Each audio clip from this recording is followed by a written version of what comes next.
I'd taken this trail dozens of times, a quiet, winding path through pine trees and soft dirt, perfect for clearing my head. But that afternoon, the forest felt different. Clouds gathered faster than they should have. The wind grew colder, and a wrong turn led me into unfamiliar territory.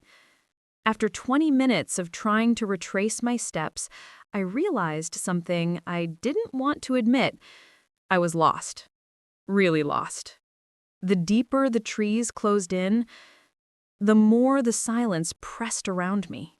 And then, just when my pulse started rising, I heard a branch snap behind me. Before fear could reach my throat, a woman stepped out from behind a cluster of pines, someone I'd never seen before, but whose presence felt strangely steady. Before I tell you how we ended up stranded together, relying on each other for warmth and guidance, don't forget to subscribe, like, and comment so more Sapphic women can find these stories here on Sapphic Fiction Hub. Now, let me tell you about the hiker who became my compass. She raised both hands, palms open, seeing the panic on my face. "Sorry," she called. "Didn't mean to scare you." I exhaled shakily as she stepped closer, emerging fully into view.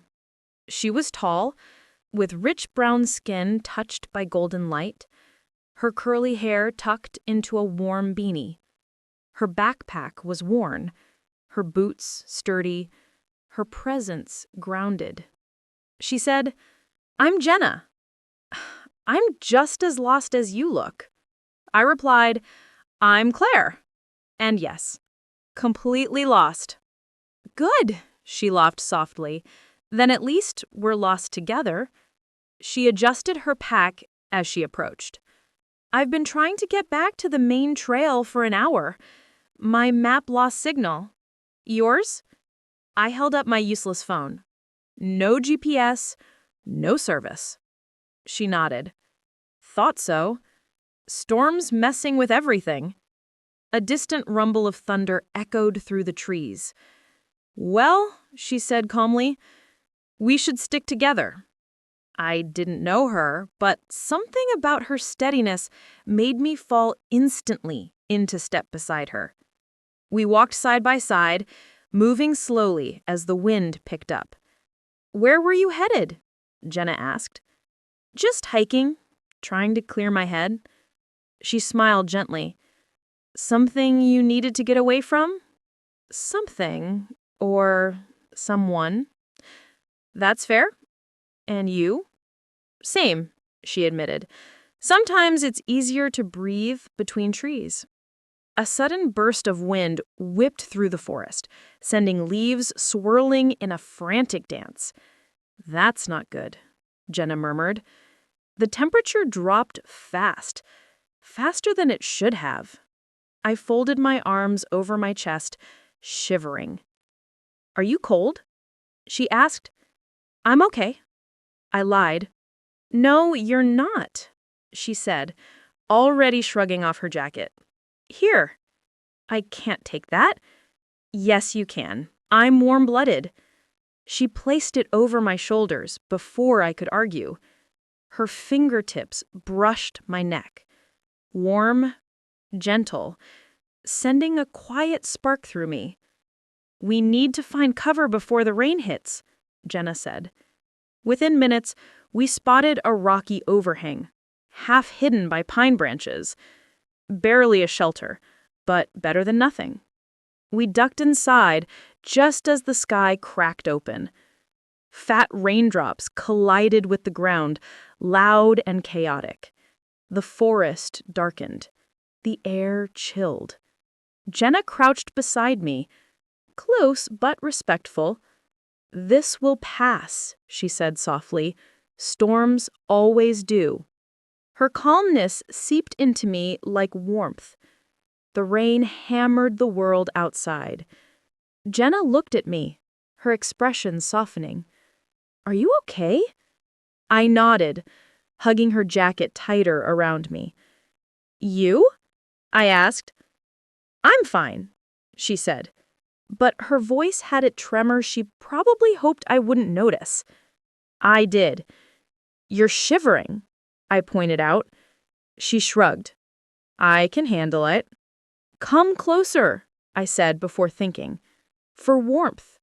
Her eyes flicked to mine, surprised, gentle. Then she moved nearer. She sat beside me, our knees brushing.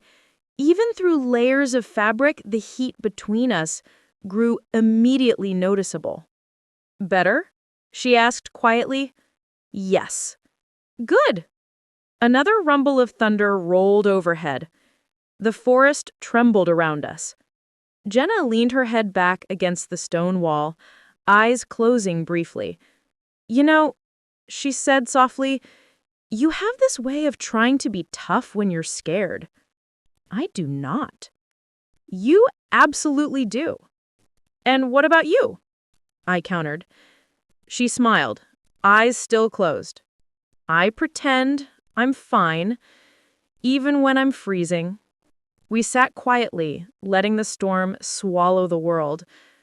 Her knee pressed lightly against mine. She didn't move it. Neither did I. The rain softened a little. "What were you trying to escape?" she asked gently. I hesitated.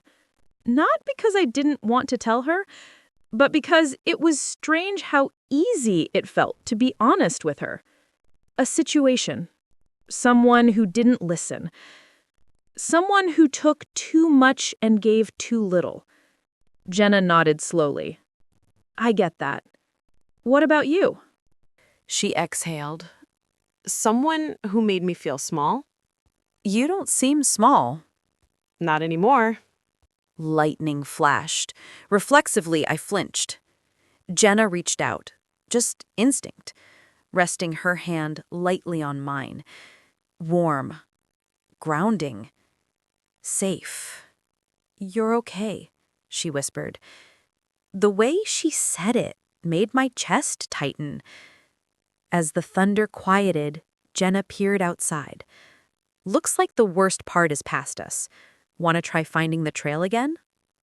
I nodded. She extended her hand to help me up. Her fingers slid into mine, warm against the cool air. We didn't let go immediately, or at all.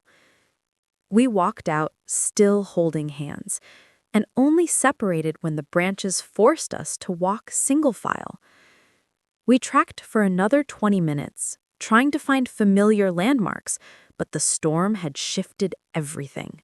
Fallen branches, muddy trails, confusing forks. "Great," Jenna muttered. "The forest hit shuffle mode." I laughed, the first real laugh since I got lost.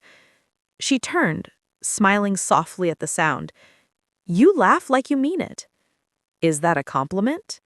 "It is now." A large fallen pine blocked the path. Jenna climbed over first, offering her hand again. "Careful," she said. I placed my hand in hers, but my foot slipped slightly as I stepped down. She caught me, arms around my waist, body steady against mine. For a moment, her breath brushed my cheek. Her fingers tightened slightly, grounding me. "You're safe again." The same tone as earlier, but closer, warmer. "Thanks," I breathed. She didn't let go immediately. We kept moving until sunlight finally pierced through the canopy, warm and golden. The forest shifted from threatening to beautiful. "We're close," Jenna said, scanning the environment. "I can feel it." "How?" "Instinct and hope." "More hope than instinct?" "Absolutely." Minutes later, we found a small creek, one I recognized. "This leads back to the main trail," I said excitedly. Jenna threw her hands up. "Finally! Civilization! Here we come!" Then she glanced at me, eyes soft. But part of me kinda liked being lost with you. My breath caught. Me too, I admitted. We followed the creek until we reached the familiar path. I know this part. Half an hour from the parking lot. Jenna sighed of relief. Thank God. But her shoulders lowered just slightly, as if some part of her wasn't ready for it to be over. We walked side by side, quiet, but not awkward. I learned something today, Jenna said. What? That you carry a lot quietly. I guess I do. You don't have to around me. The words lingered in the air, soft and heavy. You don't have to pretend with me either, I replied. I didn't, she whispered. The trees thinned. Cars appeared in the distance. We made it. We did. I expected her to step away, to break the connection, to become just another person I met on a trail. But she didn't. We stood beside her car, covered in leaves from the storm. She hesitated, biting her lip gently. Then, hey, Claire. Yes? I don't want this to be the last time I see you. My breath hitched. Good, I said softly. I don't want that either. She stepped closer, not touching, but close enough that the air felt warm again. Her voice dropped. You kept me warm today. You kept me safe. Maybe we can do that again sometime? She whispered. My heart fluttered. I'd like that, I said. We exchanged numbers. Her fingers brushed mine one last time. Slow. Warm. Lingering. Text me when you're home.